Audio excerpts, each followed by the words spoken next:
Tudo bem com vocês? Eu quero trazer um entendimento que Deus colocou no meu coração e eu creio que vai ser uma bênção para você. Para você entender aqui o que nós vamos aprender de Deus pela sua palavra, a Bíblia diz que o povo judeu tinha recebido uma sentença de morte, um decreto de morte na época da rainha Esther. Essa lei foi feita por Amã para matar todos os judeus, onde o rei autorizou isso, sem saber que a sua esposa também era judia. Por isso que Mardoqueu falou: Esther não declara o seu povo. E ela não declarou. Por isso que Deus a colocou ali no trono ao lado do rei, porque Deus sabia que um dia surgiria uma lei como essa para destruir o povo judeu. E tudo isso é obra maligna e satânica. Por quê? Porque se isso acontecesse, se os judeus fossem destruídos, Jesus não teria vindo ao mundo. O diabo sempre fez de tudo para impedir a vinda de Cristo. Você vai se lembrar de Moisés, quando chegou o momento que o faraó mandou matar todas as crianças, todos os homens. Você vai lembrar disso. Se você ler na história, você vai ver o que o povo judeu sofreu. Porque o diabo fez de tudo para impedir a vinda de Cristo. Porque ele sabia que só Jesus poderia nos salvar. Por isso que ele sempre procurou querer destruir o povo de Deus, destruir a obra de Deus, mas nunca conseguiu. Porque o nosso Deus é o Todo-Poderoso, o grande eu sou.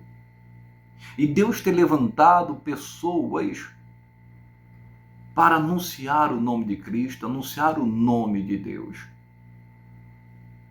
Por mais que o inimigo queira impedir a pregação do Evangelho, ele não vai conseguir. Por quê? Porque sempre haverá homens e mulheres destemidas, homens destemidos, mulheres destemidas, corajosas, que vão anunciar o nome de Cristo. Na época dos apóstolos, eles foram proibidos de falar de Cristo e foram ameaçados de serem presos e até mortos.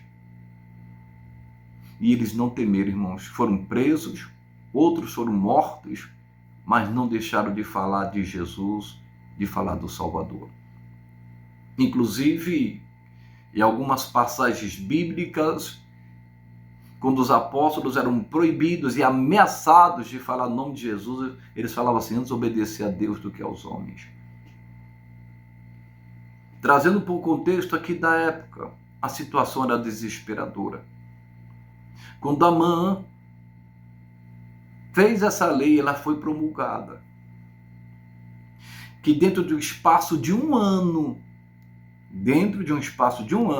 todo o povo judeu seria destruído e morto. Era a lei e ela não poderia ser revogada.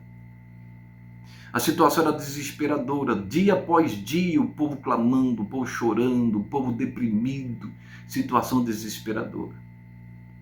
Cheiro de morte no ar. Mas aí quem entra em cena, Mardoqueu e a rainha Esther.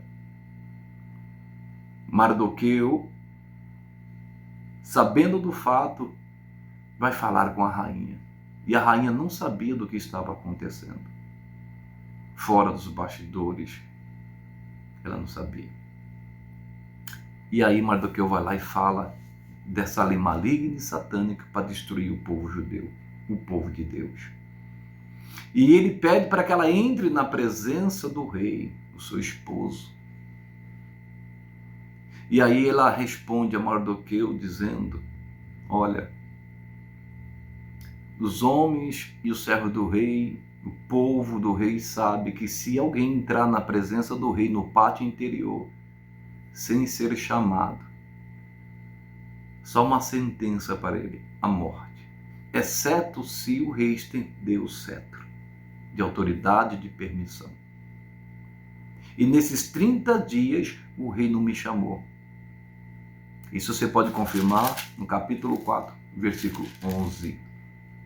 Tem 30 dias que o rei não me chama. E eu não posso entrar lá assim, que eu posso morrer.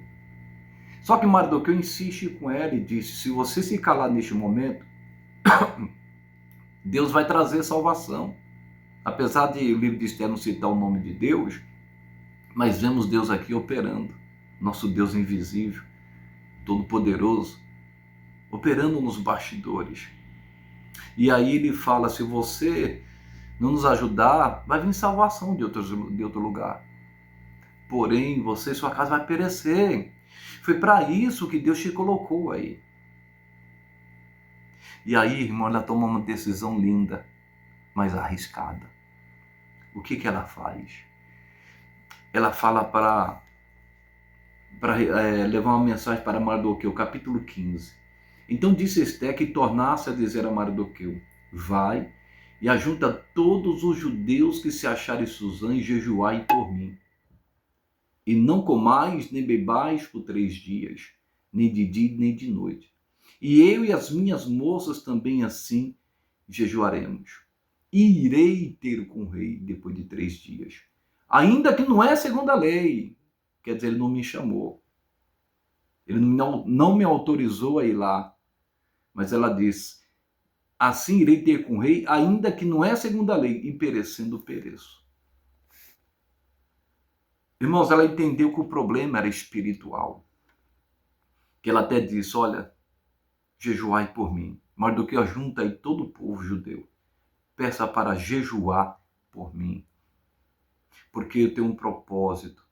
Eu tenho um plano de Deus. Eu vou entrar na presença do rei. E perecendo, pereci. Mas eu vou me arriscar. E eu vou enfrentar os meus medos.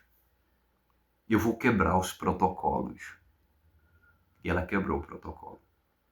Tem protocolos que às vezes, irmãos, vai ter que ser quebrado. Certas regras. Para salvar vidas e ajudar pessoas. E foi isso que ela fez. Alguém poderia dizer: mas é o marido dela, ela é esposa, ela também é rainha. Então, mas havia lei, e a lei dos persas não poderiam ser revogadas. E uma das leis era essa, que ninguém poderia entrar na presença de Deus sem autorização. A sentença era a morte. A palavra de Deus diz no capítulo 1, que fala que o rei fez um banquete, mandou chamar sua esposa, ela não quis participar. Ele acabou expulsando ela do palácio, mandou ela embora. E depois saiu até uma lei a respeito disso, para você ver que a situação era muito séria. O problema é espiritual, irmãos. E problema espiritual se resolve, irmãos, com jejum, oração e palavra. E aqui ela entendeu: jejuai por mim, porque eu também vou jejuar. Vou jejuar com as minhas moças 3 dias. Depois de 3 dias eu vou entrar na presença dele. Eu vou falar com ele. Eu sei que não é segundo a lei, mas eu vou fazer isso. E ela fez. Ela se jejuou e jejuaram por ela. Irmãos, e aquela ação maligna foi quebrada, todo impedimento, todo embaraço. Quando ela entrou na presença do rei, quebrando todo o protocolo, o rei olhou para ela.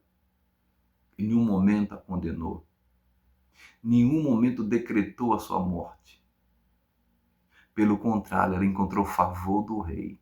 O rei estendeu o cetro para ela e disse: minha linda rainha, qual é a sua petição? Até metade do meu reino eu vou te dar. Aquele protocolo foi quebrado debaixo de jejum e oração. Porque ela queria salvar não somente a vida dela, mas o povo. Não sei se você está entendendo.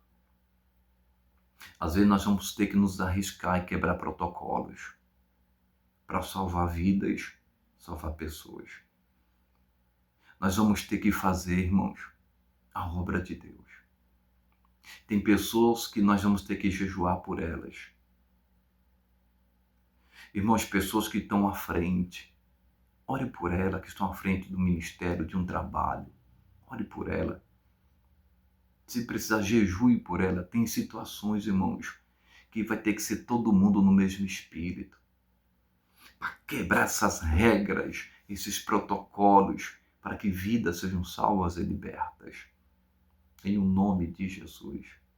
Sabemos que existe uma sentença de morte no mundo espiritual. Nós sabemos que existe, irmãos, a segunda morte, que é o sofrimento eterno, que é o lago de fogo. Irmãos, nós temos que nos consagrar e jejuar em prol da obra, para que esses perdidos sejam salvos, para que eles encontrem o arrependimento em Cristo e aceite a Cristo como seu único e suficiente Salvador. Porque nós sabemos pela palavra que isso vai acontecer. Mas Jesus, ele diz que aquele que vem a ele de maneira nenhuma será lançado fora. Então tem momentos que nós vamos ter que nos arriscar por causa de uma alma, por causa de um povo, irmãos, em nome de Jesus. Às vezes nós vamos ter que enfrentar os nossos medos, nós vamos ter que nos arriscar em prol de vidas, em prol dos desviados, dos perdidos, da igreja do Senhor. Nós vamos ter que fazer isso. Porque essa é a motivação certa. Esse jejum, essa vida consagrada, para que assim a gente encontre favor diante do Rei. Não tenha medo se Deus mandou você fazer algo. Às vezes você chegou numa certa posição porque você deveria estar aí. Porque tem um propósito de Deus para a sua vida, nesse lugar onde você está, como a rainha Esther estava. Porque tem pessoas que precisam ser alcançadas no nome de Jesus. E às vezes você vai ter que quebrar regras e protocolos, não porque você é uma rebelde, porque ela não era rebelde. Mas a motivação aqui era salvar vidas e não destruí-las. E Deus vai te dirigir, eu não tenho dúvida disso. Então não tenha medo, tenha fé. Não tenha medo de se arriscar em prol da obra de Deus, do propósito de Deus. Sou limitado, mas que Deus fale mais ao seu coração. Que Deus te abençoe em nome de Jesus.